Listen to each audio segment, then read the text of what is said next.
We're back with Amy Harrop and Debbie Drum, our ebook experts. And in our last video, which was the third one in the series, we were talking about the initial marketing steps that authors should take when they have their ebook done and they're starting to market it. And you talked about creating an online presence and things you could do for that. And you mentioned briefly about connecting with other authors in your niche. And so I wanted to talk about that today. Can you first explain why this is important, why this is something that authors should be putting some time and effort into? Well, it's definitely, a great strategy to connect with other authors that are possibly writing the same kinds of things that you are that might also complement your work as well. So if you find somebody that's kind of already established in your niche, it's not the best strategy to look at that person as a competitor, because they're, while they can probably help you, you can probably help them too. Maybe not right now at this point, but at least establishing that initial connection, just to kind of, establish a relationship with that person that you maybe can work with them down the road. Because if they have people that are following them that could potentially be following you in the near future, that's where you want to be thinking. And kind of, going along with that too, the other way to look at it is also to think about the demographic of the authors who write books that are similar to yours. And some of those strategies we'll be talking about, you can really, tap into their demographic and leverage their traffic. And that makes it a lot easier for you to connect with your audience if their audience is also your potential audience as well. Okay. So what would be the best way to start making these connections with other authors? The very best way to do that initially is to just sit down and just start doing some research. And it could be very, very simple research. Open up a Google Docs spreadsheet, number one. And number two is where your place of preference to search. And I would say search both of these places. But for example, we recently published a book about on the subject of vampires, and it was a fiction book. And what we did was to find other authors in that niche. We just did a simple Google search, authors of vampire novels. And don't go crazy on this part. Just really find the top 10 or 15. But the top is not really the only place where you want to be looking. Obviously, authors, Amy knows a lot more author names than I do. For vampire books, I would have to get out my spreadsheet. But, obviously reaching out to the top tier, you're probably not going to get much of a response, especially if you're just, starting out. So, what we call hometown authors, those are people who are, local authors that are kind of little celebrities in their niche. And those are the people that might be more obtainable and, minor or little gold mines for you, because you're not going to be able to be reaching these top-tiered authors all the time. You're not going to get a direct response from them. If you do, then that's fabulous. But most of the time, it's really not attainable. And secondly, head over to Amazon too. You're going to find much more of an array of these, small-town, local kind of authors that have the clout. They have the sales rank, they have the reviews, but they're a little bit more, they're easier to reach than bigger name authors. Right. And, with Amazon, you can look at their author central page and you can see if an author is, has their own blog, if they're the type of author who likes to really communicate with their fans. And of course, you can see with their books, you can often see if they're self-published or not. So if you have a self-published author, who's not with a big publishing company, who has a blog that they update regularly or has an active Facebook page, those would be good candidates because they already have an active, engaged audience, and they're doing a lot of their own sort of marketing and social media outreach. Is it important to note how many Twitter followers they have and that sort of thing? I know there are places where you can actually see how many Twitter followers, how many visitors they get to their website. Are those statistics something you should also be looking at? I think it really depends on the strategy. There's several strategies you can use for different platforms. I will talk briefly about Twitter, but you can also use Facebook, Google+, and LinkedIn as well. With Twitter, what's great about that is you can join into author conversations. You can follow other authors, so you can see if they have a Twitter presence, because obviously you don't want to be following them. You can retweet things that they're putting. And then also with the power of hashtags, you can join in on their conversations. For example, a popular one is Writing Wednesday, where a lot of authors tweet about writing topics on Wednesday, and that's the hashtag they use.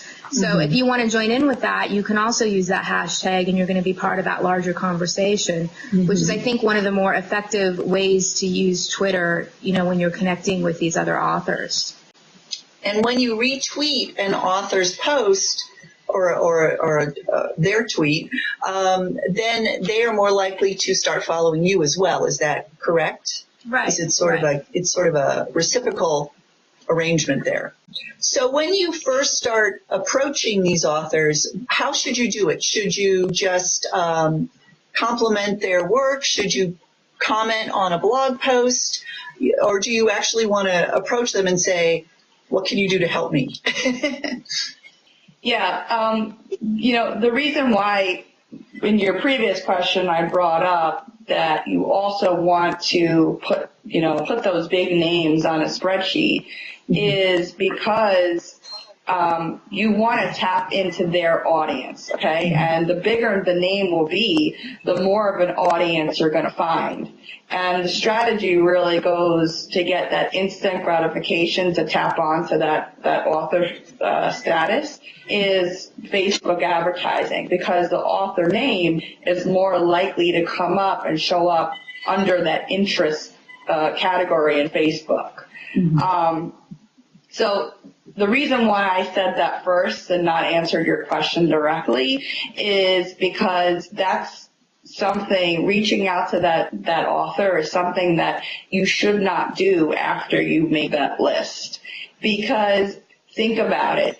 These authors, especially the ones that are making a lot of sales and a lot of money with their publishing, they get requests like this hundreds of times a day. So what you have to think about, what's going to make you different, what's going to make your message different from all the other hundreds of requests that these authors are getting. And the first and only thing that's going to give you credit is if you have you're already established.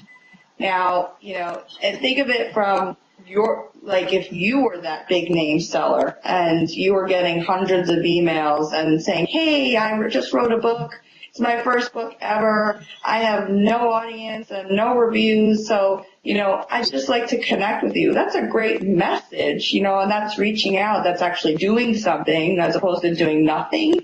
But it's not going to probably work as you might, hope it to work because of what I just said. They're just getting hundreds of messages like this every day. So the first thing is to make that list and kind of step back and develop a strategy to gain your own audience, gain your own momentum, and then you have something now to reach out and say, look what I can do for you, as opposed to what can you do for me. With that strategy, what you're doing is you're actually, if you're using Facebook advertising, you're advertising directly to the people who like that author. And you're stealing their audience, basically, in a very legitimate and ethical manner. But that's what you're doing, is you're really advertising specifically to people who like that author. And Facebook makes it very easy for you to do that. And then you can, as Deb said, you can go back to that author, maybe after you've done that for a month or something, and say, look at my fan page, or look at, the size of my audience or whatever, maybe we could do something reciprocal. So. And don't tell them what you did, of course. Of course. Yeah. Can you briefly explain how Facebook advertising works for people who aren't aware of it? Facebook is obviously changing all the time. They're changing their rules. They're changing their regulations. So it's like a constant kind of battle. But, just the bare bone basics is that you can actually, when you go and create an ad in Facebook, which is fairly easy. I mean, besides having to know like the image dimensions and the call to action and knowing kind of the right words to say in your ad, besides all that, you can actually target a specific demographic. You could target people by age, by gender, by marital status, by, and by interest. And specifically when you're promoting a book that you've written, you're going to want to tie all those demographics together, because you should know your demographics, first of all. What is your target audience? Are they mostly men? Are they mostly women? Or how old are they? These are the specifics that are very important to know about your audience, because you can't just, broadcast your ad to like millions of people, because it's just not going to work like that. You want to really get specific in who you're targeting, because then you're going to get more of a response. And there is a field in the ad where you could put an interest, and you can put in that field an author's name. And that author's name is only going to show up if that person has a lot of followers, so that they're not going to, like, if you type in my name, they're not going to recognize my name. It's just like for people who have a lot of followers, they're already established. And so, that's kind of what we do when it comes to promoting an author's book. And you can also do it by like category, like people who like romance novels. And then if you target the right age, you can kind of dive down or dig down and really target the right people who you're after. Because that is the major goal of Facebook advertising. Even if your audience is 10,000 people, it's better to have a targeted list of 10,000 people than an untargeted list of 1 million people. Mm-hmm. And then these ads actually show up on their Facebook pages when they open up Facebook. Is that how that works? Of the demographic that you chose? Yeah, you can either set it to show up in the news feed, so it shows up in that main section of Facebook, or you could set it to go on the right-hand side. And then there are different settings too, like only show to mobile users, or only show to desktop users. There's no right or wrong to Facebook. It's just you have to test everything. There's nothing that you could say that's a definite advice for anyone who's going into Facebook. You have to just test. Okay, and see really what gets the best response. Yeah. And for a lot of children's writers, they would then be targeting parents of young children, because the kids themselves are not going to be on Facebook probably. And does it break it down that much in the demographic? Like, can you target parents of young kids? Absolutely, you can.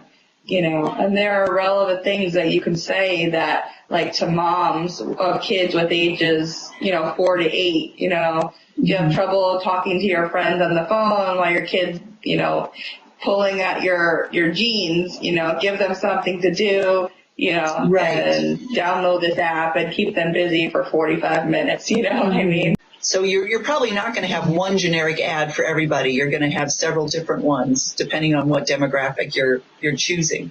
It's really challenging because you really have to do that. You can't just use one. You have to create several.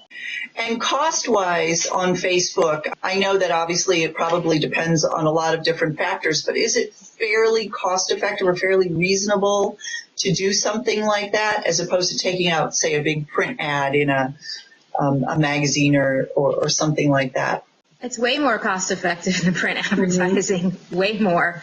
I mean, you can spend as little as $5 or $10 a day. You know, it's incredibly cost effective.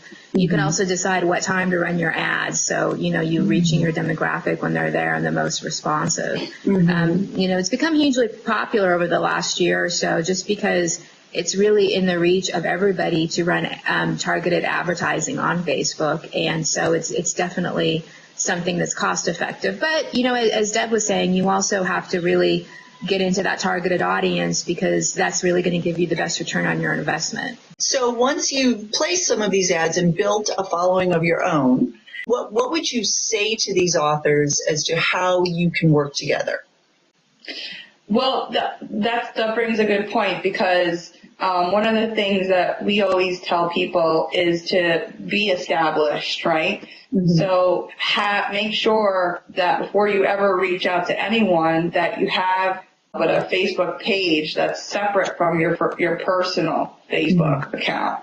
Okay, so that will, you want to show things that will make you credible. Right? If I have a Facebook page that has 5 likes on it and I try to connect with another author, that's probably, again, not going to do much for me and my credibility, as opposed to, and I'm not even saying you need 5,000. Like, if you have 500, that's better than 5. So it's, again, establishing your own momentum before you're reaching out. So we always recommend a Facebook page and a Google Plus page, because those are the two biggies, right? And then of course your blog as well. Those are 3 things that are going to instantly show that you're a player in this industry. When you are reaching out to them, you know, you can give them your sort of stats, and then maybe give them 2 or 3 things. Say, hey, would you like to swap banners on our Facebook page? You know, hey, I have a free you know, would you like to come on my blog and I'll interview you and you can interview me on your blog? So just give them a couple things. So maybe if they're not thinking of what they can do, you have a couple options there for them, and you can make it easy for them to say yes to you. And then if you do connect with local authors, a lot of or even not even local, but what's happening a lot now in the children's book field is authors who have similar books are combining book tours, like physical book tours, where there will be 3 or 4 of them, and they will tour the state together and hit bookstores and do book signings and that sort of thing. And it gives the venue where they're going to an even bigger product to promote, because they have 4 authors showing up instead of just 1. And again, if that author has a bigger following than you can kind of piggyback on their success in that way. But making those connections through Facebook and through your social media would be the first step on that. Yeah, and also what you said before, you know, just make it about them. Don't make it all about you. That's the worst, probably, mistake that somebody could make, because there's nothing more a turn-off than, like, the stranger just saying, you know, giving you a message and saying, hey, can you do this, this, and this for me? And it's like, this is what I want. It's like, okay, well, that's not going to work, you know, and I hate to see people learn that the hard way. So definitely going about it, what you can do for them, get yourself established first, and then it's a better working relationship in the end. Do you want to talk a little bit again about your new Insiders Club? I know you have a lot of information that we can't even get into here on these short videos. Do you want to talk for a minute about what you can offer people through that Insiders Club? Sure. The Insiders Club is really an opportunity for us to go really in depth on a number of different types of strategies that are working in our business. And we focus we definitely focus on book publishing, but we also focus on other types of strategies that we also use, such as specific strategies with Facebook advertising that can work in other areas as well, or to help with marketing and promotion. And in addition to that, we also offer access to fantastic software. We also offer, promotions on some of our other products. So it's really just a great opportunity to get, in many ways, the benefits of coaching with us, but instead you're paying, an incredibly low monthly commitment with that, as opposed to having to do something, that's more expensive in terms of just being one-on-one. But you're getting a lot of the same insight and access to these types of insider strategies. And you do a talk every month, don't you, or a presentation on a different topic that's about an hour long as part of this? Exactly. You get access to the live presentation, the recorded presentation, and the slides afterwards. And those presentations really are the insiders, where we take you behind the scenes of what we're doing and what's working for us, and different strategies and techniques that you're not going to be seeing necessarily anywhere else. So that's really showing you how you can make more money with your publishing and grow your business and things along those lines. Yeah, and this is very valuable information, and you guys have pulled it together. You've been doing this for a long time, and I think it's well worth joining something like this and getting access to this information rather than having to sit down and learn it all yourself, step by step through trial and error. It saves everyone a lot of time and helps them grow their business much faster. Thank you both very much once again for your terrific advice, and we look forward to seeing you again on Right for Kids. Thank you. Bye-bye. Bye.